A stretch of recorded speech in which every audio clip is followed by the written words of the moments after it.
Ladies and gentlemen, I'm the Watcher, and today I'm gonna give you 10 new details from Spider-Man No Way Home that you might have missed in your first viewing. These are mostly visual details, and I love doing videos like this because I know how much effort goes into putting all these in the movie. So this is my way of thanking the VFX team for doing what they do.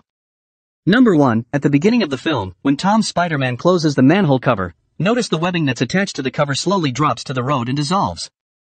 I'm not talking about this big chunk of web that we can see here, of course we all see it.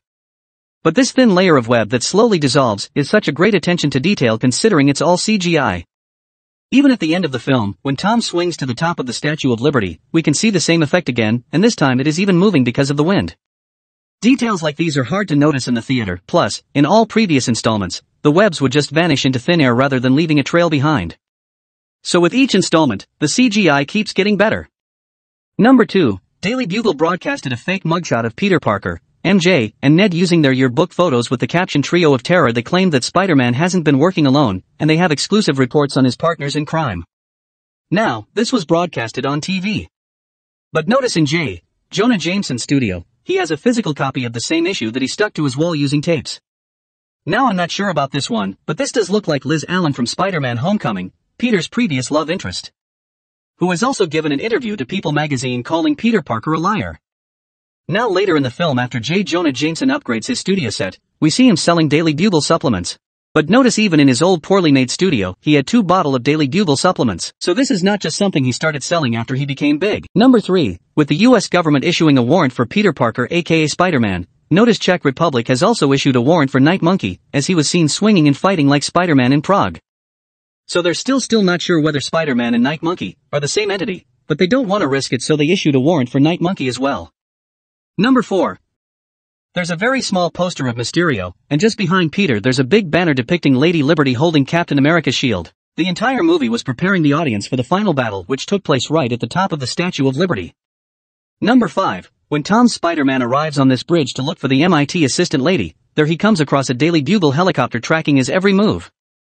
Peter even waves his hand and says, "I can see you," but moments later when Peter is checking all the cars to look for the MIT lady, he stops near this car where this girl is watching something on her iPad and her sibling seems like a fan of Spider-Man. Now notice what this young lady was watching. That's right, the same clip of Tom's Spider-Man waving to the helicopter. So even though there's a bit of delay, but it's safe to assume that Daily Bugle is essentially broadcasting live each and every move of Tom's Spider-Man. And it's kind of funny that this girl was watching the Daily Bugle reporting on Spider-Man without realizing she's also present in the exact same location. Number 6. Previously we've seen the word Ditko appear on the rooftop at Peter's school. Steve Ditko is of course the co-creator of the character Spider-Man in the comics. But after watching the film again, I now noticed another reference to Steve Ditko. When Aunt May drops Peter and Norman Osborn at the Sanctum Sanctorum, they're in the feast truck, we can clearly see it says Ditko. This is the only time we see this side of the truck. If you noticed it already, I apologize for including it in here, cause I didn't notice it in my previous viewings.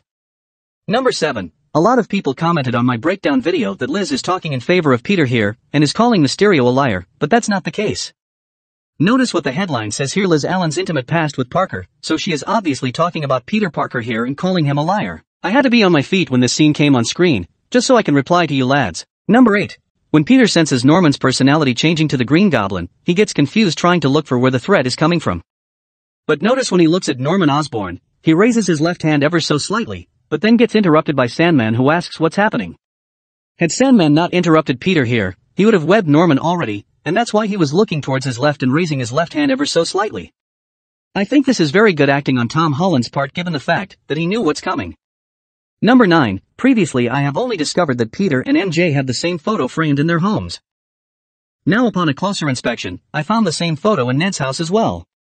But what's interesting is the fact that John Watts showed us a single solo shot of this sewing machine in Ned's house. This looks incredibly similar to the one we've seen Peter using at the end of the film to make his new red and blue suit. And notice this sewing machine was right by the window, as we are able to see lights flashing outside. So Peter, who lost everything by the end of the film, even his academic record, may not be able to afford a sewing machine, although they're not that expensive, but I think it's a possibility that Peter may have just taken it from Ned's house through this window. Which is not something Peter would do, but I feel if he did it, he will return it as well when he is able to afford one by himself. Number 10. In my previous breakdown, I mentioned how Tobey and Andrew fought Electro together, and even though Andrew took more hit, but it was Tobey who ended up feeling more physical pain than Andrew. as he was holding his chest, but Andrew was just out of breath. Now I said the reason may be because Tobey's Spider-Man is getting older. Andrew wasn't much affected by Electro because he already upgraded his suit in the Amazing Spider-Man 2 so he doesn't get electrocuted fighting Electro. Notice how smoke-like vapor was coming off of both Tobey and Andrew's suits after their fight with Electro. But as you said, Andrew's suit already has what it takes to resist Electro's attack, so his suit was quickly able to bring down the heat, therefore the smoke went away quickly. But Tobey's suit was yet to recover as we can see a steam vapor is still coming off of him, so his suit was still overheated from all those electric bolts. This is another incredible attention to detail. And that's it. If you like this video, then please give me a thumbs up, grab the subscribe button and turn notifications on. Till then, I'll see you.